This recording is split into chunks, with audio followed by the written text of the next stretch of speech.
आज का हमारा है topic contamination in the aeroplane.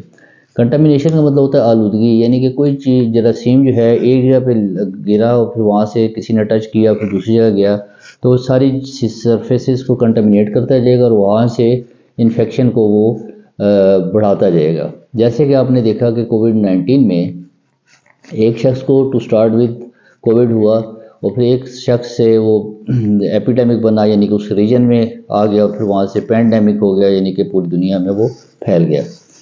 तो कंटामिनेशन से अगर आप बचेंगे तो इसका मतलब है कि इन्फेक्शन के स्प्रेड से आप बचेंगे। तो ये जब आप सीट पे बैठते हैं जहाज़ के अंदर तो 4 सोर्सेज मेन होते हैं कंटामिनेशन के।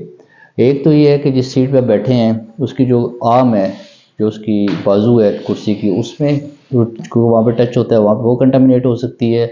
और वहाँ पे अगर आप हाथ लगाते हैं और फिर वो मुँह पे लगाते हैं या वो ड्राई होकर एयर के ज़रिए चले जाते हैं तो वो इन्फेक्शन बन जाती है। दूसरा, जब आप सीट के सामने देखते हैं तो एक जो है ट्रे होती है, फोल्डिंग ट्रे को खोल के उस पर खाना रख के सर्व किया जाता है जहाज़ में। और ट्रे के साथ जो है वो एक पॉकेट होती है जिसमें कि एयरलाइन की इंस्ट्रक्शंस होती हैं या वॉमिटिंग के लिए बैग्स वगैरह होते हैं, इस तरह पेन पेंसिल वगैरह कुछ चीज़ें पड़ी होती हैं अपने फीडबैक्स वगैरह के लिए। और चौथी चीज़ जो है, जब सीट के ऊपर देखते हैं तो ऊपर जो है वो हवा आ रही होती है 2 सुराखों से, गर्म या सर्द अकॉर्डिंग टू वेदर, उसको कहते हैं एयर वेंट। तो ये 4 चीज़ें यानी कि arm, tray, pocket and air vent, ये चूँकि हर शख्स इसको टच कर रहा होता है तो इनके कंटामिनेशन होने के, आलूदा होने के चांसेस काफ़ी होते हैं। तो अगर एक शख्स जिसको कोई बीमारी थी, वायरल थी या बैक्टीरियल थी या फंगल बीमारी थी, तो उसके हाथ पे जरासीम था, उसने इन चारों में से किसी को टच कर दिया और फिर आपने जाके, ज़ाहिर है आपने भी यूज़ करनी है, आपने भी यूज़ किया, तो फिर वो चांसेस ये हैं कि वो आप बीमारी आप खुदा रास्ता ले सकते हैं। तो इससे बचने के लिए क्या करें?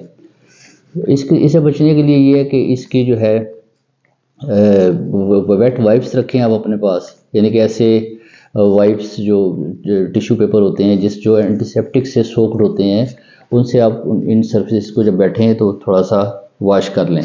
और दूसरा ये है कि जो है अपना सैनिटाइज़र वगैरह का यूज़ करें। सैनिटाइज़र बड़े ज़रूरी हैं। जब आप सरफेस टच करने से पहले और ख़ास तौर पे बाद में अपने हाथों को अच्छी तरह सैनिटाइज़ कर लें ताकि अगर कोई जरासीम आ गया इन पे तो वो वॉश आउट हो जाए।